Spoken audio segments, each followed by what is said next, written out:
আমরা স্পষ্ট করে একটা কথা বলতে চাই, আমার ওই সীমান্ত দিয়ে একজন পুরুষিন আমরা দেখতে চাই না, আমার ওই সীমান্তে একটা হত্যা আমরা দেখতে চাই না। সম্মান, আমরা দেখলাম সরকারের পক্ষ থেকে ঘোষণা দেওয়া হয়েছে যে আগামী অক্টোবর থেকে স্থানীয় নির্বাচন হবে, 1 বছরের মধ্যে সকল স্থানীয় নির্বাচন শেষ হবে।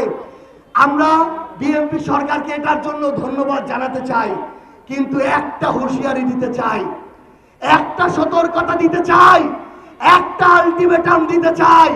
জাতীয় নির্বাচনের মতো সরকার থেকে শুরু করে প্রশাসন কেউ যদি বিন্দু মাত্র চেষ্টা করে স্থানীয় নির্বাচনে ইঞ্জিনিয়ারিং এর চেষ্টা করবে, এই বাংলাদেশে সেটা আর কোনোদিন সম্ভব না।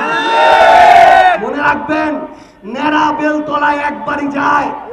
এবার যেই ভোট চুরির চেষ্টা করবে, ইঞ্জিনিয়ারিং এর চেষ্টা করবে, বিগত 3 টার্মে যারা ভোট চুরি করেছিল তাদের যা অবস্থা হয়েছে, এবার অবস্থা তার চেয়েও খারাপ হবে। নগদ নিয়ে এলো হার না মানা হার অফার। সর্বনিম্ন 10,000 টাকা রেমিটেন্স নগদে পাঠালে থাকছে স্বর্ণের হার জেতার সুযোগ।